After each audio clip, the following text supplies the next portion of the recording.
All right. Thank you, ladies and gentlemen. Welcome back to Table Talk Thursday. This is episode 64. We are your weekly source for news. I am your host, HockeyBrother_1, with my co-host and friend Dito over there. Raining Death 99, also known as Kenneth. As he, bitch slaps his microphone or whatever he did. Yeah, the cable fell down. Oh, I heard that. I was like, what's going on? All right. As usual, we are your weekly news team, and we're here to show you some news. Go ahead and take it away, Kenneth. Alrighty then, let's start from the top with... As I'm sick and die, slightly. Yes, he's dying over there, because he's been sick all week. And that's not all week, just since, yesterday. While that happens, I'm going to make me some hot tea. He's making himself tea. Very Korean. Anyways, North Korea... Japanese! Yeah, it's all the same. Asian country of some sort. Are you Chinese or Japanese? Truly tea came from China, so it's all Chinese in the end. Right. Are you Chinese or Japanese? I'm Laotian. I know you're from the ocean, but are you Chinese or Japanese? Good old hand kill. Yeah, I know you're loud, but I'm talking about where you're from. Yep. Anyways, so North Korea has executed an officer who jumped the gun on peace on the peninsula. What So a senior. What is this? Yes, what's peace in the South Asian East? Peace in the South Asian East. God damn it. End it. Yep. A senior North Korean military officer who told colleagues they no longer need to suffer and tighten our belts to make rockets and nuclear weapons has been executed by firing squad, according to reports. Wow, that's pretty pretty OP. Yeah, crazy that. Things are gonna go well for this country. You die now. Oh yes, we might actually have peace, and then nope, dead. What we really have is death. Death. Yep, the officer was named as Hyun Ju Song, a 56-year-old lieutenant general who was serving as director of Services Inspection Division of the People's Armed Forces. Quoting one of the organization's citizen reporters in the north, Daily North Korea, said Lieutenant General Hyun had been on the fast track to success within the military, but was arrested after making unguarded comments during a visit to one of the regime's most important facilities. Hyun stated, "We no longer have to suffer and tighten our belts to make rockets and nuclear weapons. This has been seen as abuse of authority and a treasonous statement that opposed the party's military-first policy." Judges found Lieutenant General Hyun guilty of abuse of authority, profiting the enemy, and anti-party acts. Another source in Pyongyang reported the case went all the way to Kim Jong-un, who ordered the officer's execution on the grounds that, quote, "we need to nip the bud of ideological poisoning." So is it all just a ruse?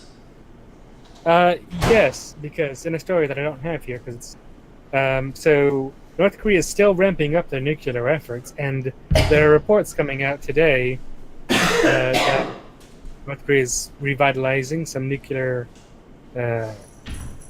facilities. So while they're saying to Trump, no, we're totally denuclearizing, they're doing is totally fixing up all the nuclear plants and such. Maybe he's dumb enough to give into it. I don't know.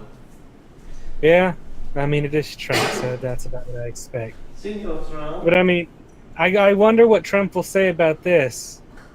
You know, because Trump tried his damnedest to brush off any, and I do mean any, attempts by the media to get Trump to comment on the atrocities that the North Korean dictator has committed. Saying, "Oh no, he's just a strong leader. The people there respect him as a strong leader, while killing and starving his citizens en masse and having gulags. Strong leadership right there, folks. So I wonder what he'll say about a person advocating for peace and then getting executed for it. They should have done it better. They should have done it with American gusto. I don't know.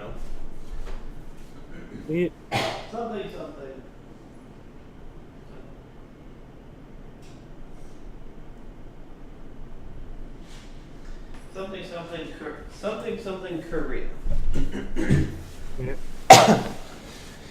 All right. Ah, yes, good shit. Yeah. Yes, this is hope for me and any other weebs out there. Japan's Princess Ayako to marry commoner and renounce royal status. I don't know. Does this even really matter? Japan's not really run by royalty anymore. No, the royal family there is just a cultural thing. Yeah, it's just a thing, but it's interesting. But it's still interesting. Yeah. You know what would be even better? If it's somebody, like if it was a, fucking American, like, expat or something. That'd be great. Somebody with dual citizenship. Anyway, Japan's Prince... That'd be too controversial. Yes, and it'd be great. Japan's Princess Ayako, the youngest daughter of Emperor Akihito's late cousin Prince Takamoto and Princess Hisako, will marry a businessman in October. The Imperial Household Agency announced on Tuesday, June 26th. A Kyoto News report said Princess Hisako, who has known Moriya's father for 40 years, had introduced Moriya to Princess Ayako in the hopes of cultivating her daughter's interest in international welfare activities. Little did she know, she was interested in those activities. They weren't welfare, though. I mean, it's only for her welfare. Right? Moriya is a board member of a non-profit organization that provides educational opportunities for children in developing countries. Oh, that's nice.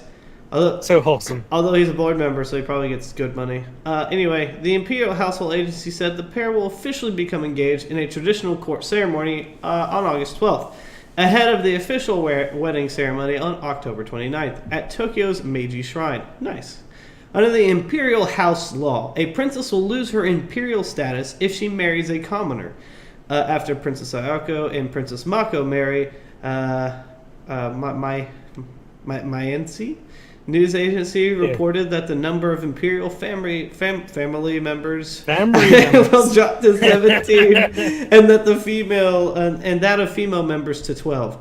So they only have 5 sons. Folks, that's a lot of still imperial family members. Hey, oi, there's only 12. Don't do it. Females. Don't do it, you little shit. Anyway. As this cat does something over there. No, she's trying to jump over here. In April 20... all you weebs out there, there's only 12 left. Get courting. Doing it. I'm going to go to Japan. And I'm just going to be like... Yeah, I'm going to get thrown out of Japan somehow. You ready to get thrown out of Japan, Kenneth? Actually, we won't get thrown out of Japan. If Logan Paul didn't get thrown out of Japan, I'm much more mild-mannered. I'm much more mild-mannered than that fucker. I'd be like... I mean, the fact that we can go... That Americans can go as bad as Logan Paul and still not get kicked out immediately. Well, I think a lot of Americans do go over there and fuck around. They have a lot of laws against our American bases, our naval base and our Air Force bases over there. Like, they're not allowed to drink in that country and stuff like that because they used to be too bad. Yeah, because the soldiers are terrible. The soldiers are really awful. Plot twist: all soldiers are terrible and awful. Like, no offense to anybody in any military branch, but y'all motherfuckers. I mean, my cousin's in the Navy. I don't really talk to him too often, but I'm gonna say it anyways. It's terrible. Everybody in Japan and that surrounds the military bases hates all the American soldiers because they're a bunch of rapists and sexual assaulters and drunkards and such. Well, so I went to grab my cat, and this is what I ended up grabbing. Is this little thing right here, little shit. Anyway, in April 2017, a government panel issued a warning over the dwindling number of male heirs. Under current law, only men are allowed to become emperor. Well, duh. That's how it always works. According to a Japan Times report, the imperial family now has only one unmarried male, 11-year-old Prince Hisahito. Yep. Back to you, Chet. We need to have fucking nicknames like that. Yeah. So, in an interesting turn of events, France is bringing back mandatory national service for all 16-year-olds. Really? That's new. Yep. The service program, called the Universal National Service, will require every French citizen, to participate when he or she turns 16 years old. The aim of the service program is to encourage the participation and commitment of every young person in the life of the nation, to value citizenship and the feeling of belonging to a community gathered around its values, to strengthen social cohesion and boost the Republic melting pot. Says, according to a statement from the Elise. It's actually pretty interesting, this program, because it's not only military service. It's actually a bit broader than that, which actually makes it a bit more interesting, I think, to the citizens of France. I should ask my boss what he feels about it. Yeah. Actually, it showed the program has good response in France, with a YouGov poll in February of 2018 showing that 60% of French people favored a compulsory national service of between 3 and 6 months. So the program for the children. Like I said, I mean, when I was this age, I might not have been opposed for this kind of program because it's actually pretty interesting. So it's done in 2 parts. The first part lasts about a month and requires the participants to live together as they develop a culture of commitment to strengthen their place and role in society. So basically, living together while this program's going on. In the second part, the young people will be encouraged to voluntarily commit at least 3 months. And during this time, their activities could be related to defense, like the military, security, and the army, police. I don't actually know what the hell this French word is, so define it for me, Google. That didn't define it for me. Armed police. Okay, great. So that's military police then. Well, I guess. It just says armed police. It says police. It says security in the army. So I think this is a bit repetitious. Maybe. Fire service or civil security, accompanying and helping others, helping to preserve national heritage or the environment, or tutoring. So this program's actually really broad. And I mean, to think you can be helping the police or the army, firefighters, helping in civil security, working for your France's whatever national, environmental organization or whatever, like the National Park Service kind of thing, or even like tutoring people. So I mean, this program's pretty broad and interesting, and I think it may help encourage young French citizens to show more care for their nation. What do you think? I think it's possible. I think it's something on the lines of sending wayward kids and little shits to like JROTC. Camp. Well, like I said, it's not all just military. Yeah, but most of those things are militaristic, like being police or whatever. Ish. Yeah. Well, I mean, there's police, army, and then like I said, firefighters. Being a firefighter is not that bad. That's cool though, dude. That'd be cool. It's like I get to be a firefighter. Fucking kids in America would love that shit. Yeah. Or I mean, hell, for like if you're like near a national park. Damn it, cat. And you're interested in the environment, you could be like, hey, I'm gonna go help the National Park Service or whatever, and oh cool, I get to go to Yellowstone and work there for a couple months. Right. I think I missed a couple things. Somebody might have said something and I missed it.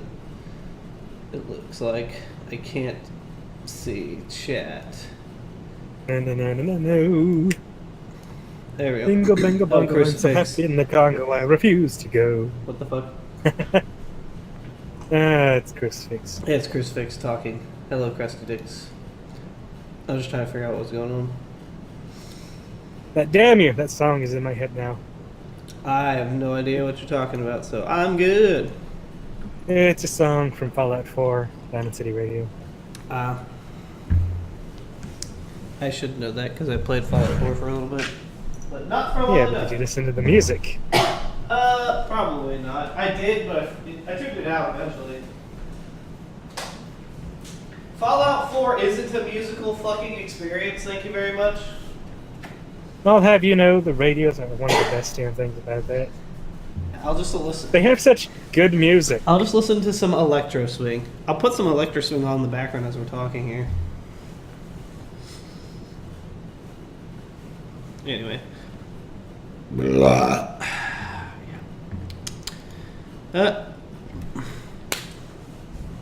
Baltic states, Poland, to link power grids to EU and Russian alliance.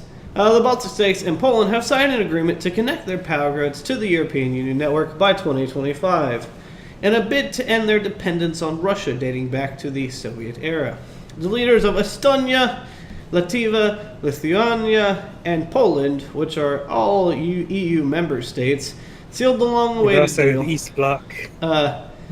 On the sidelines of an EU summit in Brussels on June 28th, along with the EU Commissioner President Jean-Claude Juncker. So that's funny. I just wanted to point out it says on the sidelines. I feel like it's a kind of like soccer joke because, you know, the World Cup and like Poland is, I'm not sure who's still in it. Germany lost, actually. Germany got destroyed. Japan's in it right now. Fucking go Japan. America, none of the Americans have a team. We only have like South Americans in there, and we want to deport all those guys. Yeah, it's funny. America doesn't qualify for the World Cup. Right? Let's see. Poland just beat Japan 1-0. Oh shit! So Poland's winning. That sucks. I like Japan. Yep. Yeah, Mexico won against Brazil. I think Brazil probably stomped Mexico because Mexico Mexico barely got Serbia. in. Mexico only got in because South Korea beat Germany. Yes, because South Korea beat Germany. However, South Koreans, they're doing really good. No, South Koreans weren't doing good. I thought they lost. Should they?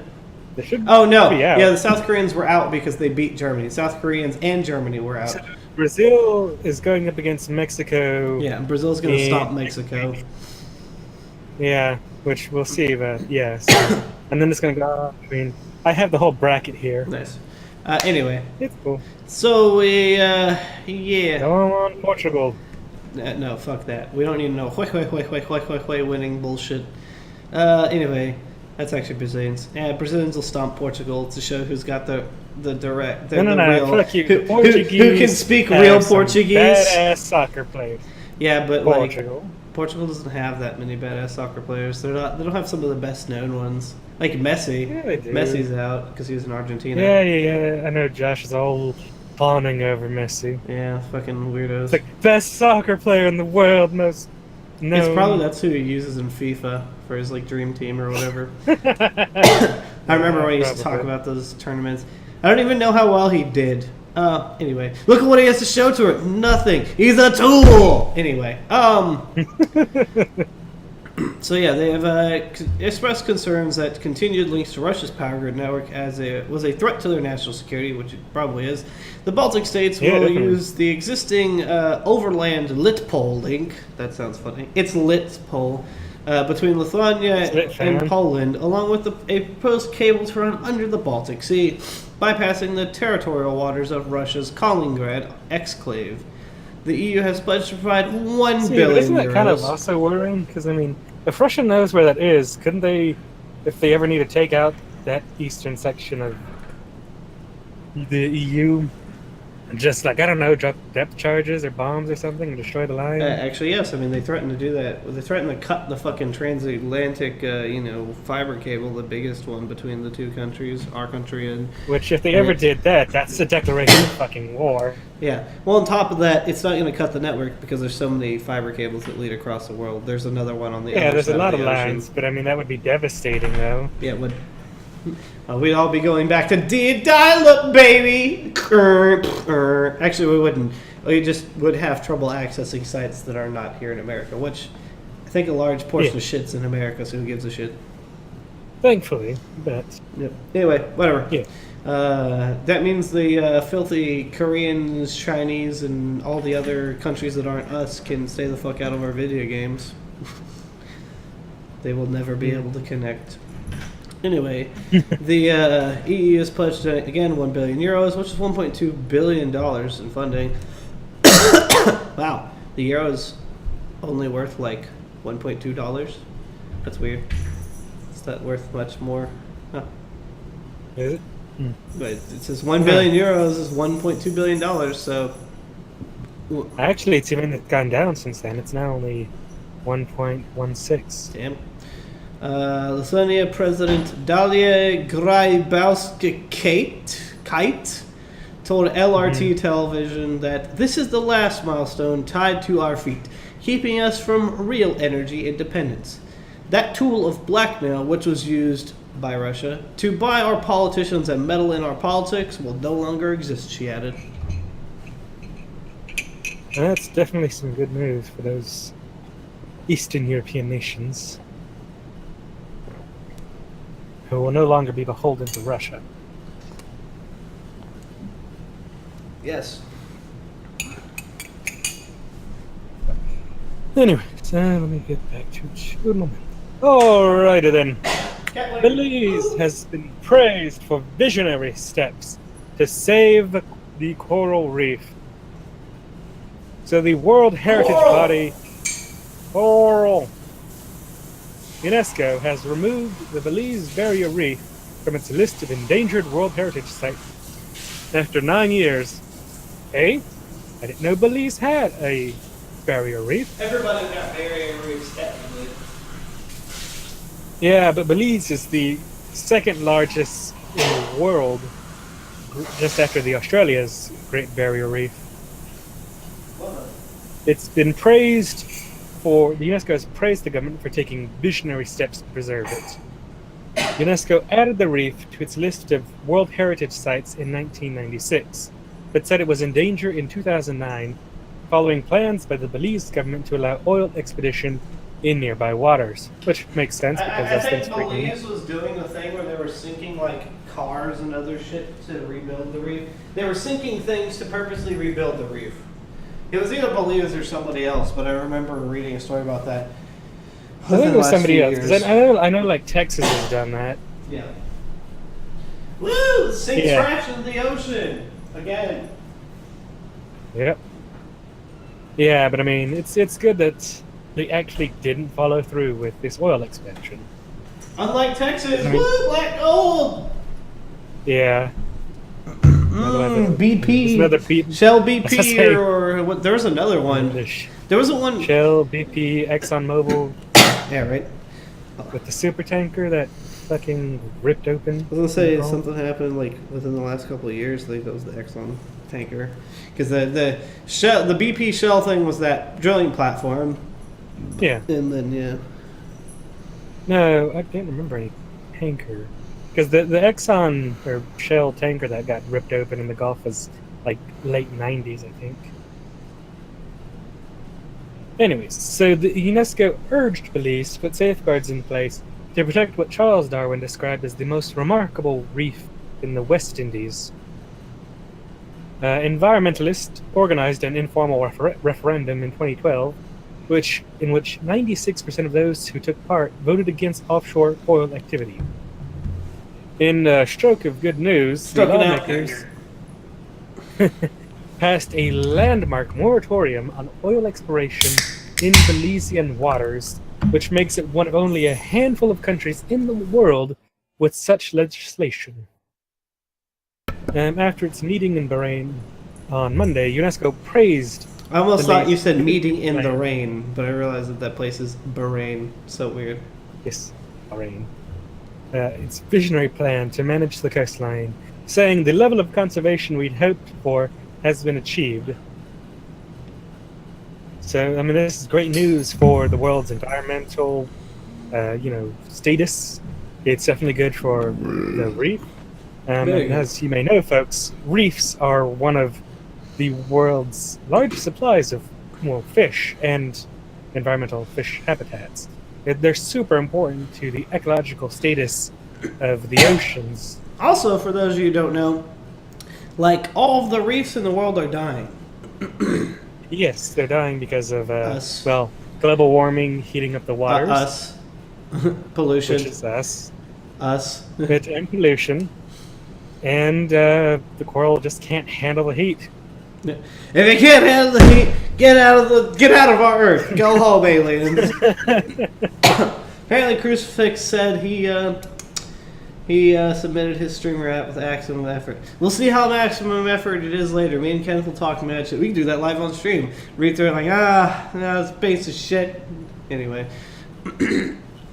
Before we get on to this next piece of news, because this is relevant to something, I did get an email saying your Forbes Speakeasy Gaming Community blah, blah, blah, blah, is done. So what are you applying for anyway? Are you applying for a streamer? Because you don't really stream much anymore. Thought you wanted to be a supporter. But whatever. And then you're gonna leave us. You're gonna leave us again when you go to school. When school spins up. Yeah. Anyway, so before I get into this story, something related. Is this Kenneth? This is to you, since you're the only person that reads these stories and knows about the stories. Is this related? Is there a movement to attack newspapers? I don't really know. I haven't really heard too much more come out of this. I know that New York has bumped up their security around their major papers, but I haven't really heard much more going on about this. Because I saw posts literally a few hours before this, supposedly quoting Milo Yiannopoulos telling people to go out and attack journalists. Is Milo drumming up trouble? I don't know. You double check on that while I read through this. Anyway. Okay. As I as I change the topic title here to U.S. News, Us News. So yes, Annapolis shooting, 5 killed in attack on U.S. newspaper.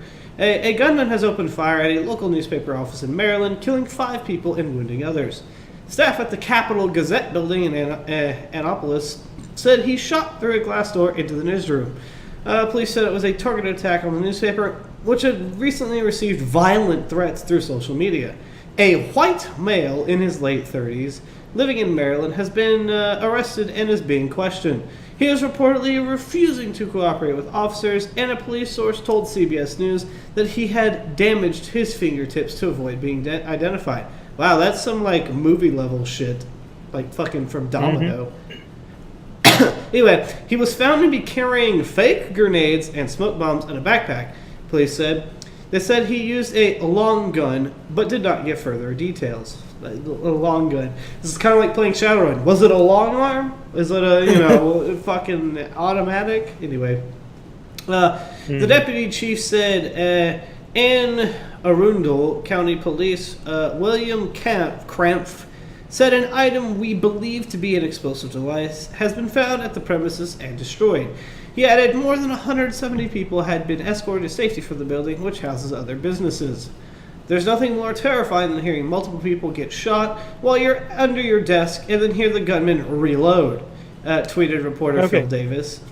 Okay, what? So, looking into this, so here's the quote directly from Yiannopoulos, which says, I can't wait for the vigilante squads to start gunning journalists down on site. Yes, that's exactly what he said. That was the quote. Which is apparently, this is reporting from Fortune saying that Yiannopoulos frequently writes via emails or text messages to reporters to contact them, and this was text to a reporter of the Daily Beast. So I mean, that's an open threat for him to, asking for people to fucking hurt reporters or hurt journalists. And he really should be more responsible in what he's saying, because I know Yiannopoulos he's got a cult following of retards that will actually do that. He does, and he's a provocateur. Yeah. He's so, literally I mean, what people, what we think about the Black Lives Matter movement is like basically the problem of what is this movement? Is it just white people? He's a white nationalist, isn't he, or some shit like that? No, he's not a white nationalist. He just says whatever he thinks will drum up the most attention for him. And and it does. So he's like he's a troll. He's like the turning the freaking frogs gay guy. Except that guy, Alex Jones. Except Alex Jones, I don't think does that as much. Alex Jones is specifically conspiracy stuff.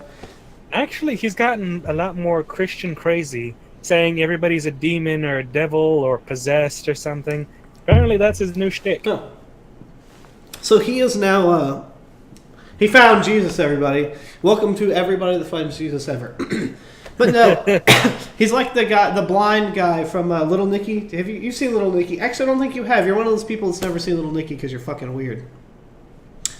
It's an Adam Sandler movie. It's a great fucking movie, Kenneth. Anyway, there's this guy that's like, we're all gonna die. We're all burning now. He's like, I smell the devil on you. And he's talking to Adam Sandler, who's actually the devil's son. It was just hilarious. And he sees blind and he just falls downstairs and shit. Yeah, anyway. And later on in the movie, he's like, oh shit, we really are gonna die now. Because hell rises up from the ground. Anyway, it's a good movie. Yeah, but like I said, I mean, Yiannopoulos needs to all be right, more so responsible in what he Crucifix, says. it looks like we're all watching, oh wait, yes it is, fucking my ex is beautiful. I was gonna say, it looks like one of the first things we're doing is sitting down on a couch with like 20 dudes here at the Texas meetup. We're watching little fucking Nicky, because you guys need to be schooled in some old, good Adam Sandler movies. Anyway, yeah. Let's see. Mr. Davis described the shooting at the newspaper's office in Annapolis, just east of Washington, D.C., as being like a war zone. He said that people were still hiding under their desk when the gunman stopped shooting. I don't know why. I don't know why he stopped, he told the Baltimore Sun. County Executive Steve Shue, I don't know. I think it's Shue, whatever. Is it Shue? I'm going to I don't know. Told CNN that the suspect was hiding under a desk in the building when police officers arrived within 60 seconds of receiving the news of the incident. That's fast as fuck. He said there was no exchange of fire. Dude, what's with these gunmen getting this good? Like, there's this is. What do you mean? Well, it's like the Marjorie Stoneman gunner kid. Mm-hmm. These people that are doing some of these things are like this guy. He fucking destroyed his fingertips, and then he hid underneath a desk, acting like one of the people. Like, this is some of really well planned that, like, I think is more than the capacity of some of these people to do. Just like the gunman who shot a bunch of kids, stashed all his gear in a fucking, trash can, and then walked out with kids. First of all, one of my questions is, how didn't kids oust him immediately? Like, this dude walked in after the, gunman was shooting or whatever. How did he get let in with groups of people and shit? Like, that's a good question. He was in the bathroom, I think, but still, it's like, how did nobody notice this man? Well, I think, from what I remember of that, is that they were looking at the cameras with the police, but apparently they were like 10 minutes behind because, of course, school cops are incompetent. Yeah. So whenever the cops are like, oh, he's over there, the video was 10 minutes ago. So 10 minutes ago he was over there. Oh. But still. But I mean, like this one. This is a clear case of... this is like... I don't know. I want to... on the scale of regular dumb criminal being a 1 and 10 being like, government assassin level, I guess... This is pretty much like a 7 or 8. Like, this is way more intelligent than your bottom barrel retards just going ham and shooting at people. This is kind of... No, definitely. This was definitely premeditated. Absolutely. But this is what worries me. You don't hear these things happening, like, very often, and they're happening a lot more recently. This is semi-concerning to me as an individual. Because, partially because these are the ways I think of these situations, and, like, I could have thought about this, I could have done these things, but it's just weird, because I know most people don't think the way. Most of the crimes that are committed are stupid crimes by stupid people. So, like, when I start seeing this kind of stuff happening, I don't know, it just feels wrong on a bunch of different levels. Things just kind of stop adding up to me.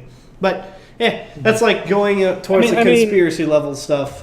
But yeah. But I mean, there's nothing really gained from attacking a random local paper. Yeah. I mean, clearly this was definitely premeditated because he had guns. He, tore up his fingertips. Well, okay. So then I want to go out on them and say this: there's nothing to really be gained from doing the school shooting like the kid did. I mean, yeah, he gets fame. Same thing with the Las Vegas shooter. The amount of stuff in preparation that guy had never made any sense. That whole case never made sense, and now it doesn't even exist. Nobody even really recognizes that anymore. Like we talked about, they're still investigating it because, like, they still don't know to this day his motive. That's the thing. Is like, as far as I'm aware, I mean, it's a bit disconcerting that we don't know why he did it. But like, will we ever find out of this guy? Because this guy is alive. Yeah, they captured him, so maybe they'll find out. I don't know. He's not being very cooperative from what they say, Yeah. and that they're trying to use like facial recognition and such to try and figure out who the hell he is. Latest reports say they might have a name for him, but they're still not sure. It's just these kind of things don't really make sense. And this one too. Who the fuck attacks a newspaper place? Mm-hmm. Like, just... I mean, unless he really didn't like what they had to say. I guess. Damn local paper, they're not, putting in my letters to the editor or something. Well, I think the that Gazette's like a semi-big name newspaper. I don't know. Like, it's not as local as like my mom's and the Tribune. No, it probably has a bit broader. Yeah. So yeah. Oh well, I'm gonna tell my mom, hey man, keep that shotgun loaded. No. But anyway. So yeah, that was really it. Anyways, okay, on to this next story. In surprise to nobody, EU tariffs have forced Harley-Davidson to move some production out of the United States. That's funny. Is that like, so before we get into the story, is this like, are they moving some of the build procedures over there to the EU? Because everybody across the world likes Harley-Davidson. They're already expensive as fuck. So like, it'd probably be cheaper for them to get a facility over there and start building, like shipping the parts to themselves and building it. No, it actually honestly is, because this was crazy how much it actually costs them. So, because I had no idea. These things are stupid expensive. Well, Harley-Davidsons themselves are stupid expensive. How much is an average Harley Davidson? Now, let me check. They're more expensive than like sport bike stuff. They're kind of like I feel like they're around car price, like $14,000. They're like the luxury vehicles of bikes. Yeah. Well, like luxury of sports bikes is like this dude at work has a BMW sport bike, and his BMW sport bike. BMW makes a bike. They make sport bikes. So this dude's sport bike is what? This is how advanced this dude's sport bike is. He has got a clutchless shift. He doesn't have to pull in his clutch to shift, and he's got cruise control on a motorcycle. Most motorcycles don't have that shit. Nice. I'm like, dude, that's nice. Me and him are both like, he's like, yeah, basically it's a fucking car. I was like, why didn't you just? He also has a M2. He has a Beamer with M Performance Edition that he just bought too. This dude's just like swimming in that blue badge money. Dude, he's having fun. Chrisfix said it's 8 to 16K. Yeah. God damn. They're you can buy a car for one of these bikes basically. Whenever I get to that level of bikes, I'm just like, this is no bueno. Yeah, the cheapest one here is $6,899 on their website, and that's their HD Street. That's a 500. It's got okay power. 7,590. I mean, bikes aren't that expensive, brand new, but like they go up to like 20K. It looks like here on the Softails and Sportsters. Yeah. So yes, Harley-Davidson announced that due to the EU tariffs having a major impact on business, with the average tariffs on Harleys will cause a rise of 31% up today from 6%, adding $2,200 to the average price of a motorcycle exported from the U.S. to Europe, which such a burden could make Harley-Davidsons uncompetitive in Europe. Yeah, where Europeans and other nations have a lot bigger bike things than we do. Yeah, they also don't have to deal with VAT taxes. Fuck is a VAT tax? What? VAT tax is a tax on anything coming into the EU from outside of it. Oh, okay. It's a protectionist tax, which basically adds on like 25% tax for anything that comes into the EU. It's fucking ridiculous. That's why you buy your shit from America and get it shipped to you. It's cheaper. I had a friend that was stationed in the UK. Even if you buy something, it doesn't matter where you buy it from. Once it gets to customs, you still have to pay VAT tax on it. He didn't have to pay. Then again, he was also a military man, so it's probably waived. Well, if he was a military man, was he on a military base? Yeah, but he still had to. He still had to get it shipped to not a military base, I think.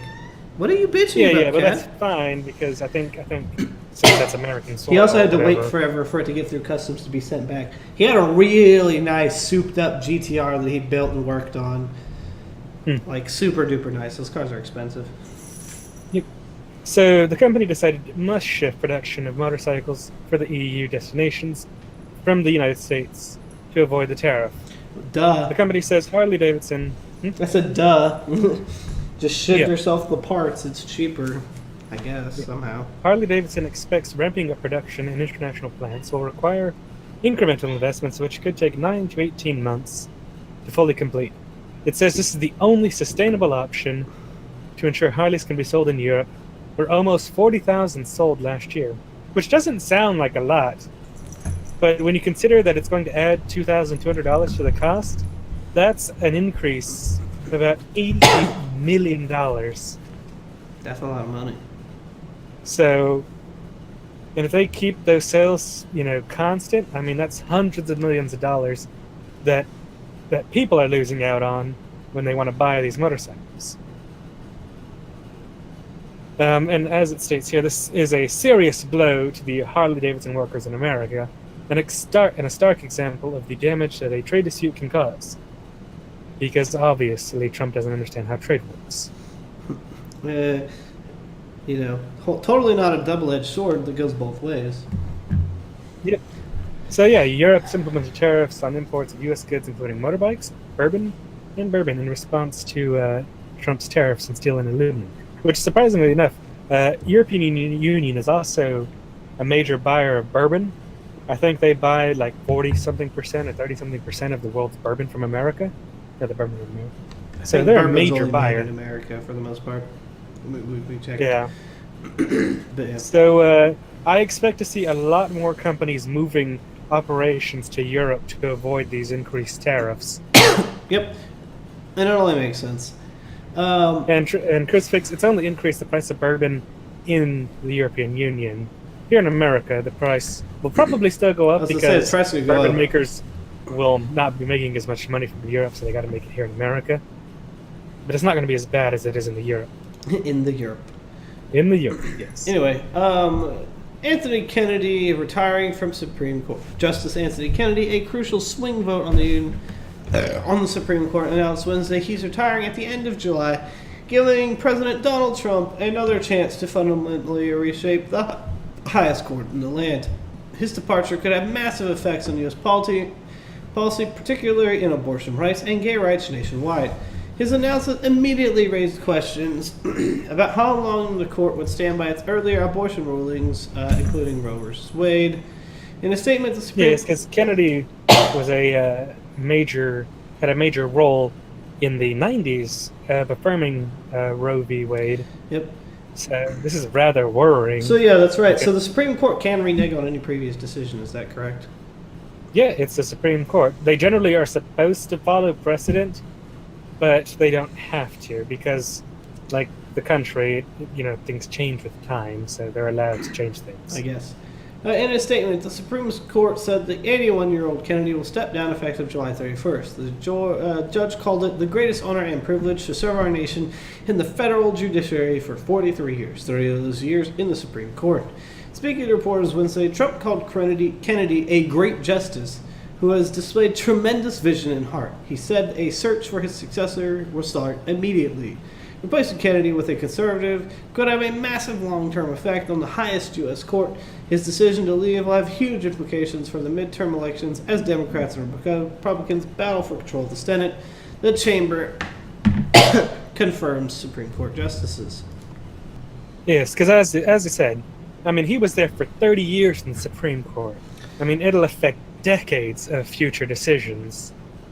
And with him leaving, the oldest member of the Supreme Court is Ruth Bader Ginsburg, who is a liberal on the court, but she's also 85 and currently going through cancer treatments. So, Ruth, don't die on us now. You're pretty much one of the few things holding everything together there. Because now this will give the Supreme Court a 6-3 swing for the conservatives. Which will just mean that, businesses are going to get handed a lot more Supreme Court wins, and the American people will ultimately suffer. Man, that old multi-stream link. It's like our old streamers used to stream. Nobody streams on that link except for me. iKick doesn't even stream anymore. What kind of streaming community are we? We don't even stream. I streamed today. Oh yeah, updated my stream schedule and added applications on my stream thing. Yeah, it's not working. that application thing. What application thing? The little thing in the bottom right corner that says it's supposed to be doing things. It says it's not. Which one is that? Is that the dog one? I think that's the pet one. It's the adopt a pet one that I don't have. I need to. Yeah. I need to turn that one off. Turn down for what? I thought it would be cool and cute, but then I'm just like, whatever. The scheduler works. The little hover over thing, the Streamlabs things works, but that's probably about it. That's probably about it. Yep. Anyway, so a U.S. judge orders the United States to reunite families separated at the border within 30 days. So this is very good news to see. The United States, I love that. Yep. So the federal judge ordered that U.S. immigration agents can no longer separate parents and children caught crossing the border from Mexico illegally, and must work to reunite those families that have been split up within 30 days. Dennis Brawl, a district court judge in San Diego, granted the ACLU a preliminary injunction on Tuesday, which set a hard deadline in the process that until now yielded uncertainty about when children might see their parents. Because as we talked about last week, folks, they're like, we're not doing this grandfathering program for anybody who's already been separated. So they can be like, we'll get around to it, never. Right. So children younger than 5 must be reunited with their families within 14 days, the court ruled. It's not clear how border authorities will meet the deadline, however. The Health and Human Services Secretary, Alex Azar, told Congress that his department still had custody of 2,047 children separated from their parents at the border. That is only down 6 from last week. So in a week, they've gotten 6 out. So at this rate, 1 a day, they'll get them back in a few years. Right. This wouldn't have been a problem if they didn't start this policy in the first place. But hey.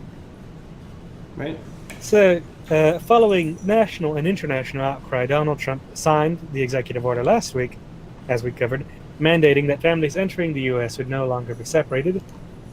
Congress is braced for a vote later on Wednesday of an immigration bill that is designed as a compromise between moderate and conservative factions of the congressional Republicans. And it's on track for defeat, because we can't agree on anything. Nope. The bill would provide $25 billion in U.S. taxpayers' money for the wall on the Mexican border, even though Trump pledged repeatedly that Mexico would pay for it. I don't know. Who'd have thought that they would have actually paid for it? Not me. It's better. Not that hard, because all they would have had to do was increase taxes on items coming in from Mexico, or out from Mexico. Out from here to Mexico. That would have been a way to make Mexico pay for it. Right. Just, tax the trade going to Mexico. But he's an idiot. This would also limit legal immigration and provide a pathway to citizenship for eligible young undocumented immigrants known as dreamers, and officially ban family separation at the border. But both Democrats and hardline conservative Republicans are refusing to support it. Yeah, it's so stupid.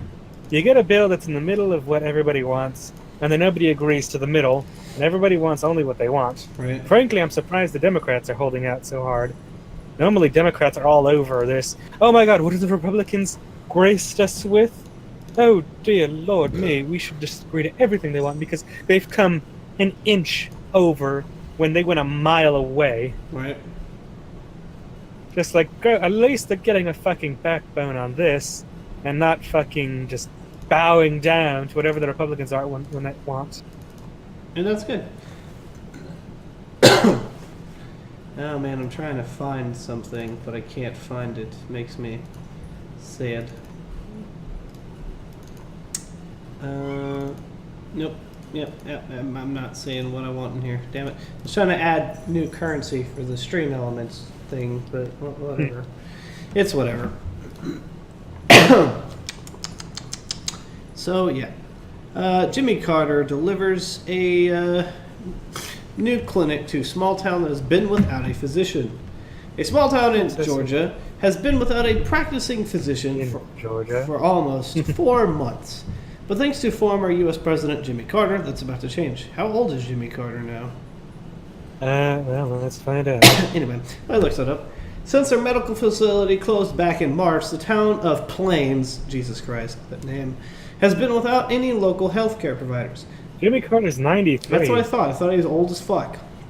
Interesting. Well, good on you for doing good things. For doing the good president thing. So as a means of serving his beloved hometown, oh, that's why it's his hometown, Carter rallied representatives of the Mercer University School of Medicine, which Mercer's School of Medicine's big, to open a new clinic in Plains next month, making it the first rural clinic that is managed by the university. According to the university, the Mercer Medicine Plains Clinic will offer comprehensive primary care services using local physicians and nurse practitioners, as well as specialty care and mental health services through both in-person and telehealth consultation on-site services will include primary care, internal medicine, OBGYN, marriage and family therapy, and counseling lab, and extra. Man, it sounds like they're getting a fucking pop-up for everything. I mean, that's really good for those Right? poor rural communities. Well, at least that one in particular. Right? So good on you, Jimmy Carter, for supporting your hometown. Okay, here we go. I can import your .csv. How do I get this .csv? Where the fuck? This is a thing for phantom bots. .csv for where people's points are located, because I have people here. But yeah, whatever. Anyway, Anyways, so on to tech news. on to AT&T fucking everybody in the ass news, which is normal. Yeah, this is fucking stupid. But yes, AT&T has more than doubled the admin fee for every wireless customer. That means me. Yep, so AT&T is raising the cost of the admin fee tacked onto the bottom of every single one of its 64.5 million wireless customers in the U.S. Originally, the 76-cent fee has now been raised to $1.99. And when added up and multiplied by 12 months, this will result in an additional $800 million for AT&T's annual revenue. What is this, So- Mr. Natural? This is a news show, man. What does it look like? We got breaking news down there. We got news stuff up here. It says tech news right down there. It's news, man. Welcome to the news broadcast. Yep. Right now we're talking about AT&T fucking over its wireless customers. Slightly. By increasing its rates. So when reached for comment, AT&T spokesman confirmed the existence of the fee increase, which they said it's a standard fee across the industry, which helps to cover costs for cell site maintenance and interconnections between carriers. Although they've been doing fine at 76 cents. Then why they have to raise nearly $1 billion worth in fees? They realize they can, that's Beyond why. me. Yeah, no, that's exactly it. You know, it's hard to believe. Like I say, it's hard to believe. It's a small that, number cell that site people aren't maintenance- going to notice is the deal. Pretty much. But like I said, it's hard to believe that their excuse for generating nearly $1 billion in revenue from its subscribers when AT&T just spent $85 billion to acquire Time Warner. So they're like, oh, we just spent $85 billion, but we want this billion from you, wireless subscribers. Well, they're not going to tell anybody. It's just going to be like, and what I'm saying is, this is such a slight upcharge. Nobody's going to notice, man. This is like when banks start taking like a couple dollars from you, like whenever somebody properly steals your bank account information and they just debit you like $1 to $2 per month, and you just never pay attention to it, and they end up stealing so much money from you over a lifetime. It was happening to my friend, and I was like, dude, they've been stealing like $2 from you for, as I go back to his account, looks like 2 years. I was like, how the fuck didn't you notice that for 2 years? Like, what the fuck? Yeah. Anyway, pro tip.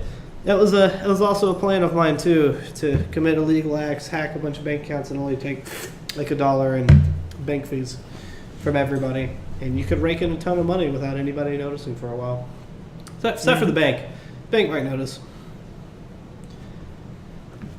The trick is to take a small amount from everybody, nobody notices, and you get away with it, which AT&T is going to try to do.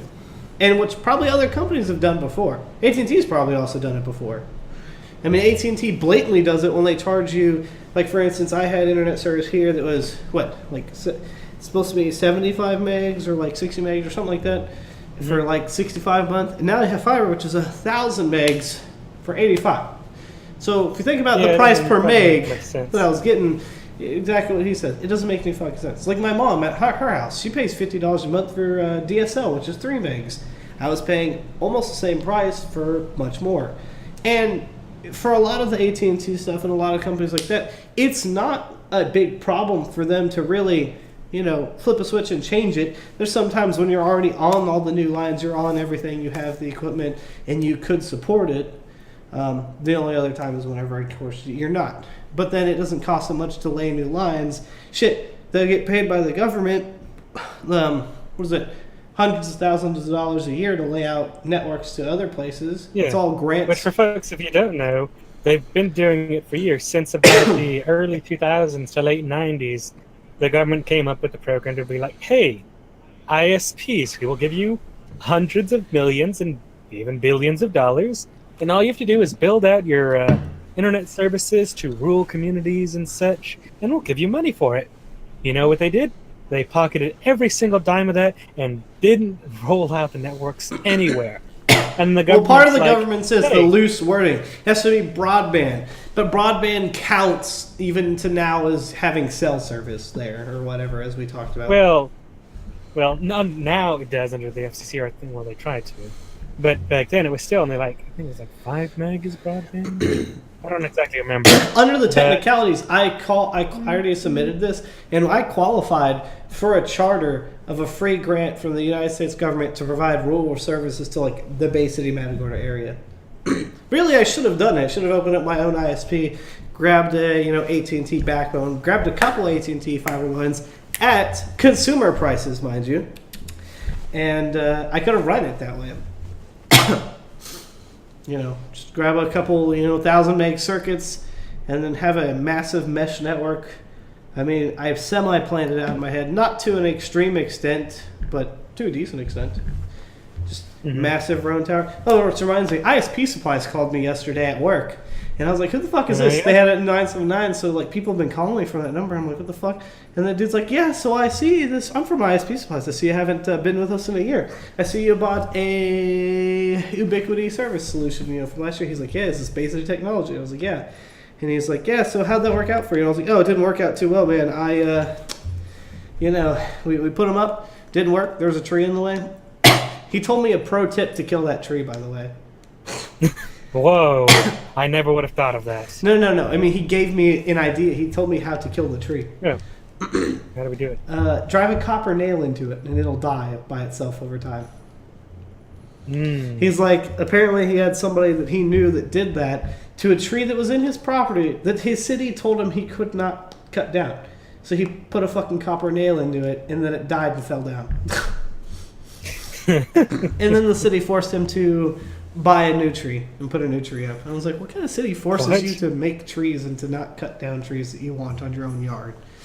I understand HOA is getting anal, but a city, then it's this isn't even my property at this point. You might, I would have, if I lived in that city, I'd be like, okay, city, you pay my property taxes because I obviously don't get to do what I want with my property. Might as well pay the tax on it. Anyway.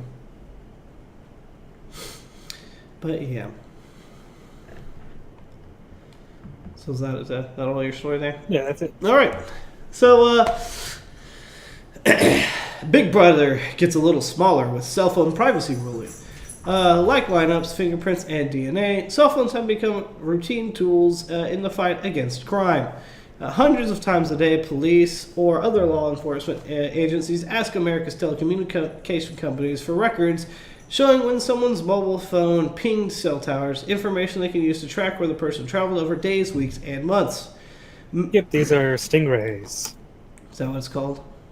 Yep, the government's been using them for years. Yep. I was actually reading about the origin of how we found out about them. It's actually pretty interesting. Interesting. If I may make a little side diversion, since we're on this. So apparently, this actually came about when a man was doing bank fraud, and he was like stealing money from tons of people, or tax fraud. He was sending in like tax returns for a ton of people, and he was like he had a hidden name and he had a bunch of identities, and he had like a Verizon hotspot where he was running off of, so he moved around a lot. I mean, this guy was made tons of money, but also was really well hidden. He didn't realize the first thing. You don't fuck with the government's money. They could care less. I mean, they do care, but they could really care less if you fuck with other people's money. But once you start fucking with the government's money, they get super serious. Mm-hmm. Yeah. So he was caught, and he was like, "Well, how did they catch me?" Because he did everything, I guess, right at the time to not get caught. And then he requested a bunch of the court documents, and he's like, "What's this thing that they used?" And it just had some weird name. And then he looked into the name, and he found some like press release or a data sheet from the company, and he like tracked it down, and he had all this information. And he's like, "Hey, lawyer, get this information." Nobody would take his case. Mm-hmm. So then he reached out to some like person in university who works on like civil privacy, and he's like, "Take a look at this." And the guy's like, "This is 300 pages of some of the most well-researched documentation on this I've ever seen, about a guy who did it in prison, who had like handwrite all the notes because he couldn't type anything." So this guy was serious. So this guy's like, he looks it over and it's like, "Holy shit, this is huge." And then like the ACLU and the EFF finally get involved, and they're like, "This is a problem." And eventually then they just start getting information, and just it comes out. The government's been using these things called stingrays for years to, fake cell towers. And it's all thanks to this, guy committing tax fraud. To fake cell towers? Yeah. It basically makes your phone think that it's a cell tower. So all your cell phones, traffic gets routed through it. And you don't know. The cell phone doesn't know. The carrier itself doesn't even know. I feel like the carrier could know. Like I said, I've seen instances where carriers knew that where we were causing a dead spot, and they came out and were like, "Hey, you need to turn that off." I told you that story from the work. So I'm sure they know. They just kind of, take this money. And actually, I remember that any company, any like organization who bought a Stingray, like all the government organizations, they had to sign an NDA with the company to deny their existence. The company's existence or Stingray's existence? Stingray's existence. So the government themselves, legally, at least according to this NDA, couldn't acknowledge that these things existed. That's kind of weird. The government. So you can write an NDA and give it to the government, and they have to abide by it. You can be more secretive than the government. What? I was not aware that's a thing. That's cool. I have to think about that now. In the future, when I design the things I want to design, these don't exist. Except I'm going to make YouTube videos. Of course they exist. But yeah, that's interesting. So long story short, the government, technically man in the middle attacked everybody for a long time.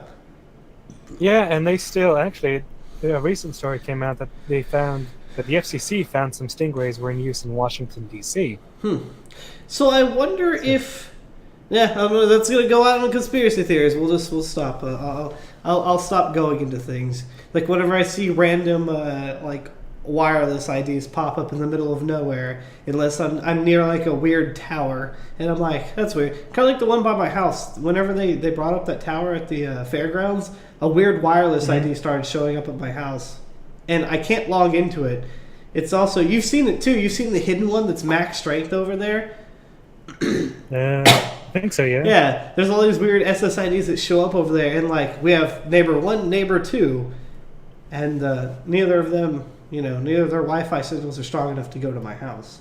So it's just I thought about it, and I continued looking at it, and I played with it and tried to get into it. If I got some packet sniffing software and stuff, I could probably figure it out and break into that. I probably wouldn't like what I found. No, so I was just like, I never really tried hard enough. I dicked around with it for a little bit and then stopped. Anyway, so yes, let's see. Many of these people are suspects in crimes ranging from murder to corruption to stalking. Some are innocent, others are witnesses or victims. And in most cases, investigators don't ask a judge for a warrant, which is a problem. A process that would have required them to explain in detail how that information would help them solve the crime. The U.S. Supreme Court ruled Friday that obtaining cell site information without a warrant was an invasion of privacy because that data can be used to monitor someone's movement 24 hours a day, providing near-perfect surveillance of a person's travels far beyond the narrow purpose of a criminal investigation. The ruling provides Fourth Amendment protection against unreasonable searches and seizures from one of the most common and invasive government surveillance techniques, lawyers and privacy advocates say. And it could pave the way for restrictions on how law enforcement can seek other kinds of digital data, from internet browsing to use of phone applications to walking under the gaze of surveillance cameras. Yep, so this is really good news for privacy of the American people. Yep. And that's for the world. This is a great day for America, and that's a great day for the world. Yep. So, in talking about privacy, California has just passed one of the toughest data privacy laws in the country. California lawmakers have passed one of the toughest data privacy laws in the U.S. today as they face pressure from an even stronger ballot measure in the state. So the California Consumer Privacy Act of 2018 is set to dramatically change how businesses handle data in the most populous state. Companies that store personal information, from major players like Google and Facebook down to small businesses, will be required to disclose not only the type of data they collect, as well as allow consumers to opt out of having their data sold. So This is going to be devastating for Google's and Facebook and pretty much all the other major internet companies, because if you're in California and you go to Google and be like, "Hey Google, I know you have all my information, but it's..." Exactly. All of them responded. All of them? How many do you have? Well, my cell phone responded, and then my Google Home Mini also responded. Nice. Damn it, Google. Wait for it to go. Yeah, but this will destroy their business model, at least in California, because if they can't sell their data, no, it doesn't work because I have headphones. No, I tried to do it with my phone, but I don't have it turned on because I'm not a blab. Mine would be hello, Bigsby. Eventually, Bixby. Samsung crap. Nobody uses Bixby. Some people do, I guess, for sure. No. Only Samsung executives, and somebody to show off. I'll do it to show off. Hashtag. The legislation, which is similar to Europe's new GDPR protections, is the result of a last-minute attempt to head off a ballot measure that would have brought a slightly different set of privacy rules to the state. The just-passed bill does not fully reproduce the initiative. It would, among other differences, require the disclosure of only the category of the third party that receives personal information instead of the identity of the third party itself. But perhaps most importantly, passing the privacy rules as legislation allows lawmakers to more easily change them, while a ballot measure would have been more difficult to amend. The law is set to come into effect at the start of 2020, giving the tech industry an opportunity to address its grievances, which I don't know how the hell these the big companies are going to handle that. I'm glad to not have my data be sold by anybody. No, same here. I don't want my data sold, especially to companies who I don't know and are using it to build a profile around me. Yeah, it's bad enough that when I can't remember something I was thinking about, and then it shows up as an ad the next day, and I'm like, it's kind of weird.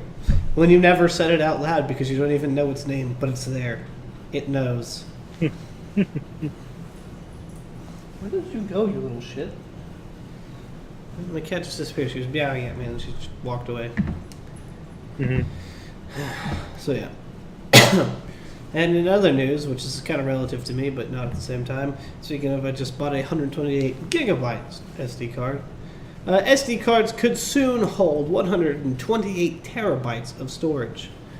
The SD Association has announced a new card specification excuse me, that should increase the maximum storage on SD cards to 128 terabytes and provide much faster data transfer speeds of 985 megabytes per second. Right now, the maximum storage space on an SD card is 2 terabytes, and that limit was promised as far back as 2009, but still hasn't been reached in 2016. Still hasn't been reached. In 2016, SanDisk unveiled a prototype I want my 1 2 terabytes micro SD cards. terabyte SD card that would make it the biggest in the world, but it's still not available for purchase. At the time, SanDisk said that the advancement was necessary to match ever-increasing data-heavy formats like 4K video and VR. However, creating SD cards with massive amounts of storage is cost prohibitive. SanDisk's 312 gigabyte SD card used to cost $800, and though now it's dropped in price, it's still priced around $300. I mean, for an SD card, that's not too bad. However, you could just be like me and get like a bunch of 128 gigabyte SD cards. The 128 gigs are only fucking $35. And like, I have a high class one that's rated for 4K video and shit.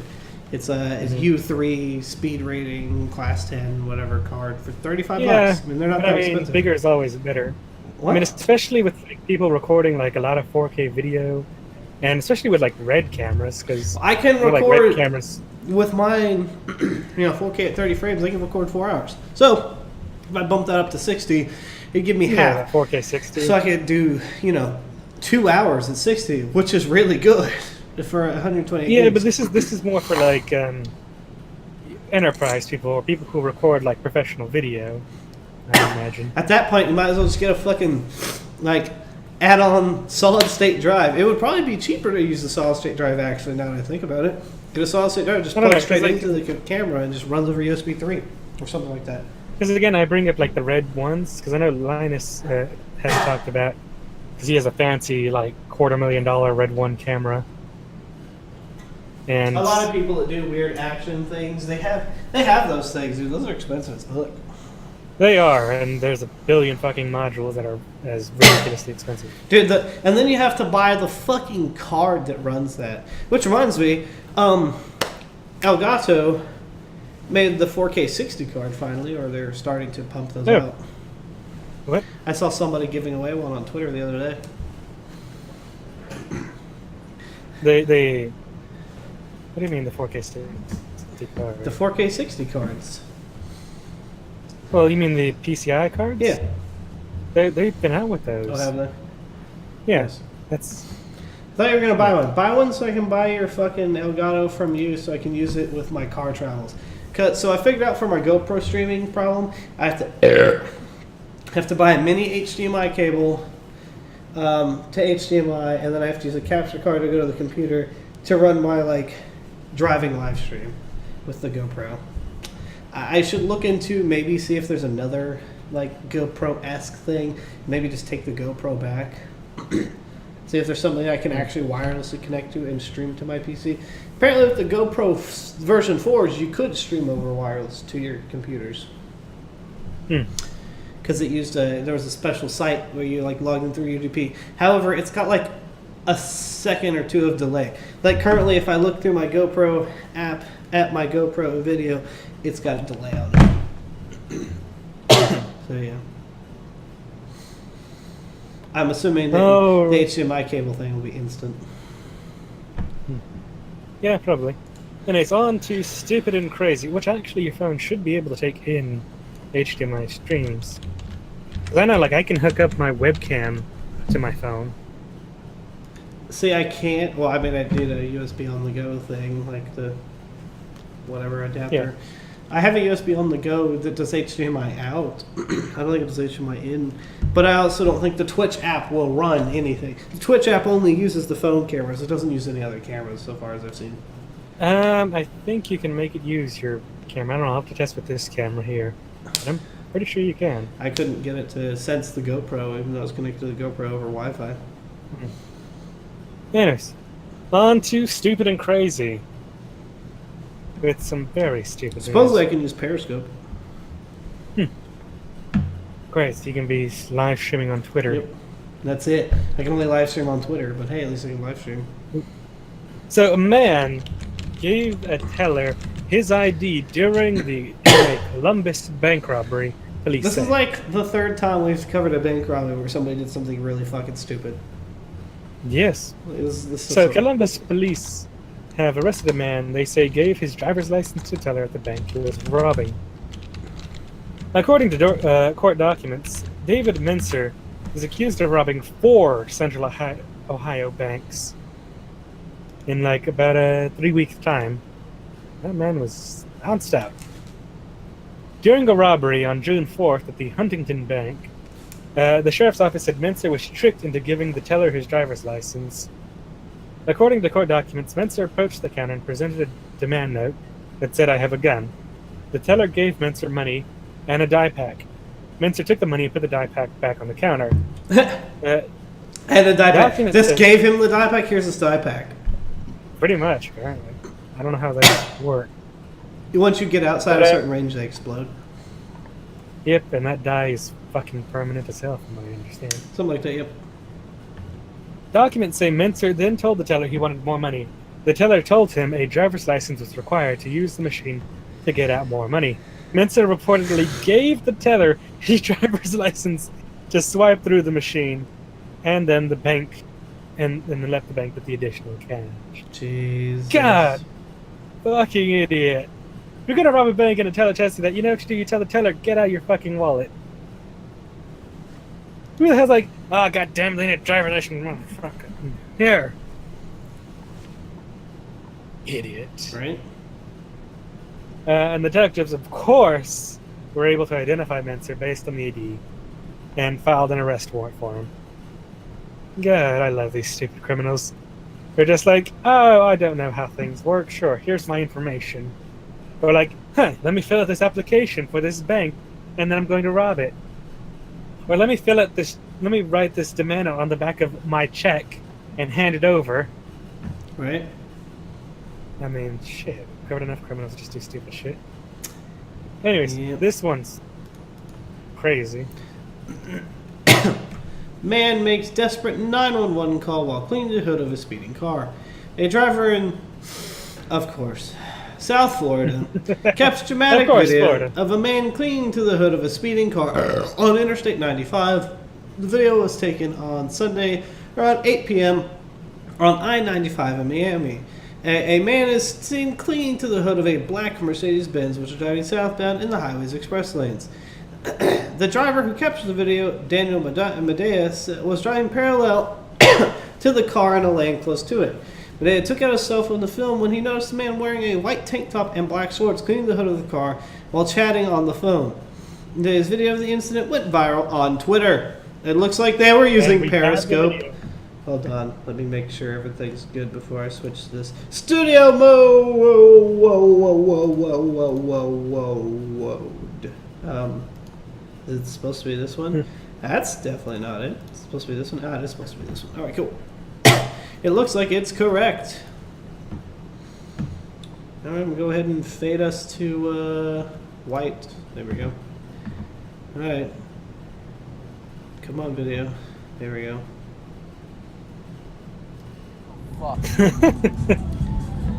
Dude's just fucking sitting on the top of that thing. I am so fucking confused. Bro, mid-highway. I don't hear any sound. This nigga riding on the hood like it's no big deal. And there's a bitch inside, bro. Hey, man's on that And cell she's- phone. How I is think they're it? talking That to dude's each just like sitting Bro, on she's there. definitely pissed Yeah, off. he's just hanging out, This is just fucking like crazy. If that person did a Holy turn, they fuck. could easily shake him. Bro, off that thing. mid 95. A turn, bro. a Most break, dangerous highway on the fucking hard stuff. planet. And Yeah, this for nigga real. riding, bro. Is this like some sort of joke thing, What or the like what's actual the deal with fuck? this? no, it's no joke. Yeah, all that person has to do is stop really hard while he's on the phone right now, just fucking brake check, and then run him over afterwards. Like, Just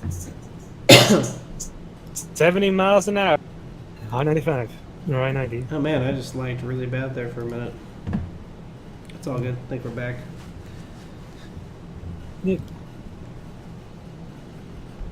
Yeah, just shit you see in Florida, folks.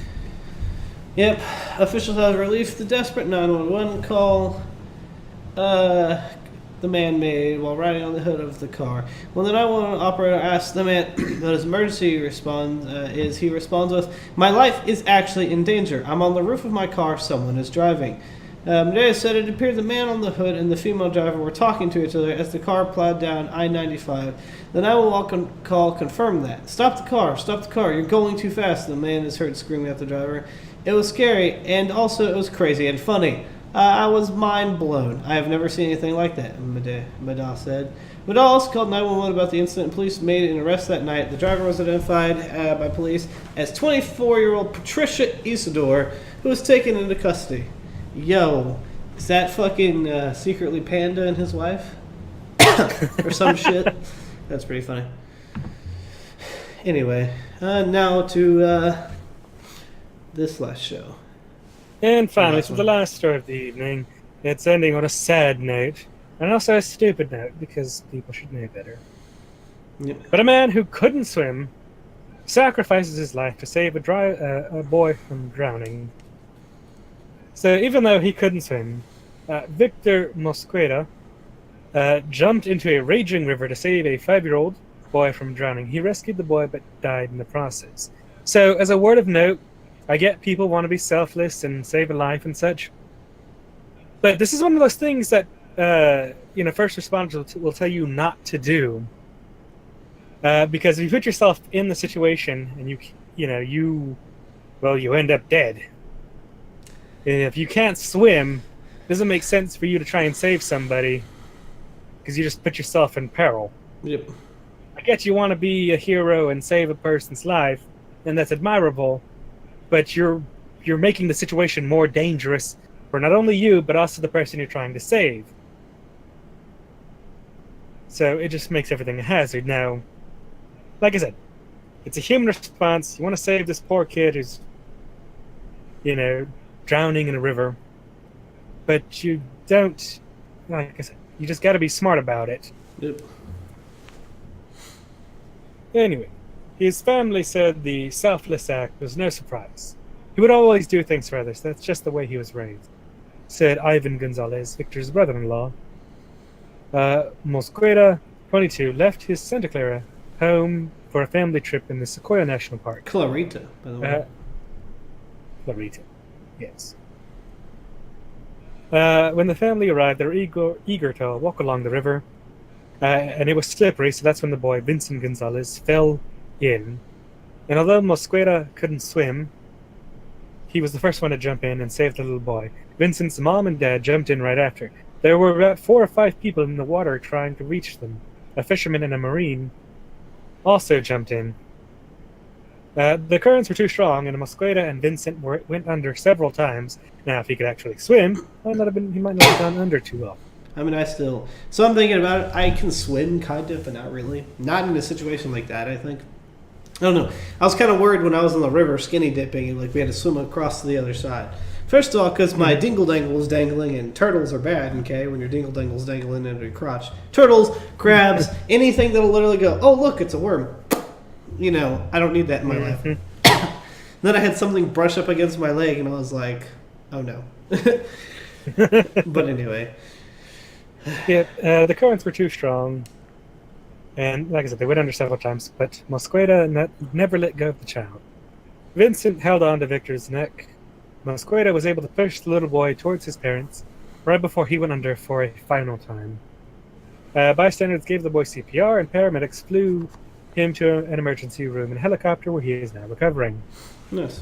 So, again, this is a sad story. Did they not give fucking CPR to the other guy? Did nobody, save the other guy? They didn't get him. Oh. They didn't save him, no. Man. His body was recovered. Later on down the river or some shit, I'm guessing. Yep. Yep, that'll do. But, yes. And like I said, folks, if you can't do something, I get it. You want to save a person. It's a natural human response, but don't make yourself part of the I problem. don't think it's a natural human response to save somebody. I think most people can, look on as something happens. I think it's a select if this is China, few. I would say that. Well, I think even in America, I've seen a lot of things.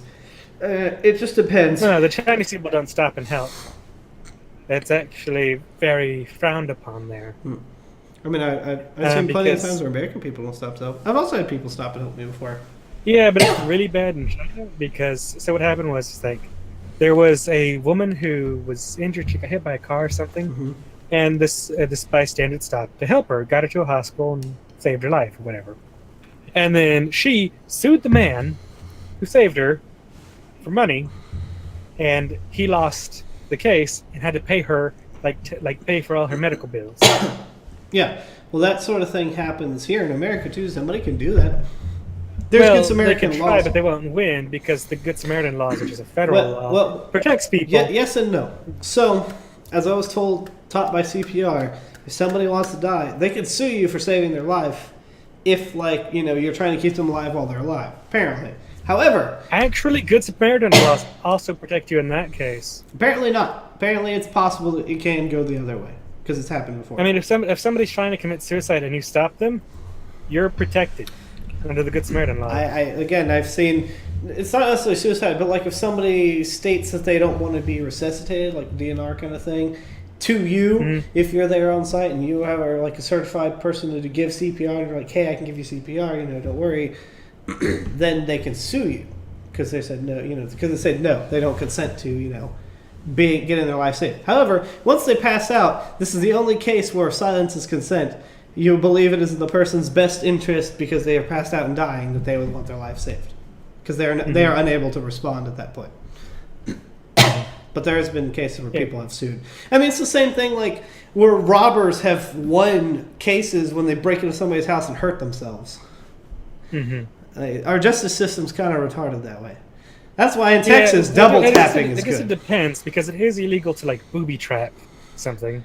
Yeah, but it's not a booby trap for somebody. This is, for instance, somebody fell through a skylight when they were trying to break into somebody's house. Dude found them, called the cops, got them saved, with an ambulance and everything, and then they turned around and sued the guy, and they won. It's like, hey, it's not a booby trap. That's a, hey, you were trying to break it, and they even said they were trying to break it. And it's like, what? So I don't know. The law in the United States is funny. It's kind of literally based around, if you can prove your point or not.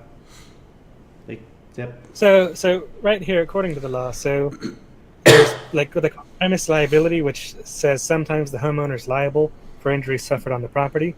So people who are invited, for instance, they have to take reasonable steps to ensure it's safe. Mm-hmm. But for trespassers, including burglars, who do not have permission or lawful right to be on the homeowner's property, homeowners generally have no duty to protect trespassers from danger, so a burglar cannot sue for tripping on a toy car or being hit by a television. There are several exceptions to the rule, such as a known trespasser, which homeowners can't possibly anticipate a random burglar coming into their home. However, if there are signs of a frequent trespasser, the homeowner does have a duty to warn about known dangers on the property.